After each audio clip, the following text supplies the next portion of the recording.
शिमला के एक पुराने बोर्डिंग स्कूल में मानसून की बारिशें लगातार बरस रही थीं। स्कूल की पुरानी दीवारों पर पानी बहता था और हर कोना सर्दी और सन्नाटे में डूबा रहता। उसी माहौल में इंग्लिश लिटरेचर की एक क्लास चल रही थी, जहां खड़ा था 28 वर्षीय शिक्षक अर्जुन वर्मा गहरा, शांत और रहस्यमय। क्लास में बैठी थी तान्या सेन, 19 वर्षीय छात्रा, आखिरी वर्ष की, जो बाकी छात्रों से अलग थी। उसकी आंखों में सवाल थे, उसकी उपस्थिति में कुछ खिंचाव। एक दिन उसने अर्जुन से पूछा, क्या कभी आपको लगा है कोई कविता जैसे सिर्फ आपके लिए लिखी गई हो? अर्जुन ने उसकी आंखों में देखा और हल्के से मुस्कुराया।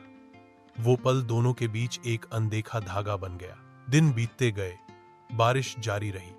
तान्या अब क्लास से ज्यादा लाइब्रेरी में वक्त बिताने लगी, जहां अक्सर अर्जुन भी मिलता। कभी किताबों की चर्चा, कभी कविता का विश्लेषण, लेकिन हर बार दोनों के बीच कुछ अनकहा रह जाता।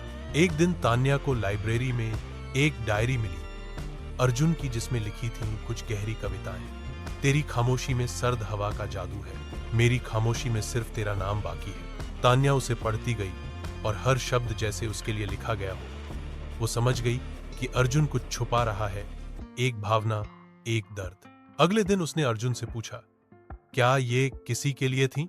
अर्जुन ने कहा, हर कविता किसी के लिए होती है, लेकिन कई बार जिसे समर्पित होती है उसे पता नहीं चलता। उस रात लाइब्रेरी में पढ़ते समय तान्या को एक अजीब सी फुसफुसाहट सुनाई दी। अर्जुन, अर्जुन, जैसे कोई स्त्री आवाजें दे रही हो। डर के मारे वो सीधा अर्जुन के पास पहुंची। अर्जुन ने उसे बैठाया, पानी दिया और खुद भी कुछ पल चुप रहा। फिर उसने कहा, 3 साल पहले मेरी मंगेतर की मौत इसी लाइब्रेरी में हुई थी। किसी ने उसे धक्का दिया या वो खुद गिरी, आज तक नहीं जान पाया। तान्या सिहर गई।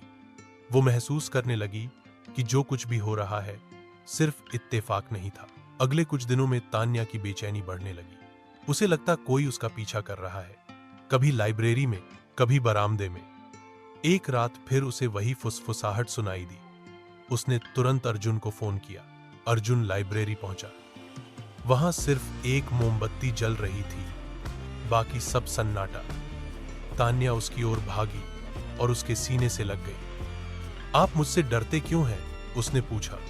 क्योंकि जब मैं तुम्हें देखता हूं तो खुद से डरने लगता हूं, अर्जुन ने धीमे से कहा। अगर डर ही है तो उस डर को जिया जाए, तान्या ने कहा और उसके करीब हो गई। अर्जुन ने उसकी ठोड़ी थामी और उनका पहला चुंबन वही था, हल्का पर गहराई से भरा। उस रात दोनों ने एक दूसरे को पूरी तरह महसूस किया। डर, तन्हाई, इच्छा और अपनापन सब एक साथ बह निकले। सुबह तान्या उसकी बाहों में लेटी थी। अब मैं अकेली नहीं हूं, उसने कहा। अर्जुन ने मुस्कुराकर जवाब दिया, अब मुझे कविताएं नहीं लिखनी पड़ेंगी, क्योंकि तुम ही मेरी आखिरी कविता हो। इसके बाद उनका रिश्ता गहराता गया और जैसे ही तान्या ने स्कूल पूरा किया, उन्होंने एक साथ जिंदगी की नई शुरुआत की। 1 साल बाद अर्जुन की एक किताब आई, शब्दों के साए, और पहले पन्ने पर समर्पित था उस लड़की के नाम जिसने डर में भी मोहब्बत सिखाई और जो अब मेरी हर कविता में सांस लेती है। अब वो लाइब्रेरी फिर से खुली थी, पर अब वहां किताबों के साथ मोहब्बत की खुशबू भी बस चुकी थी।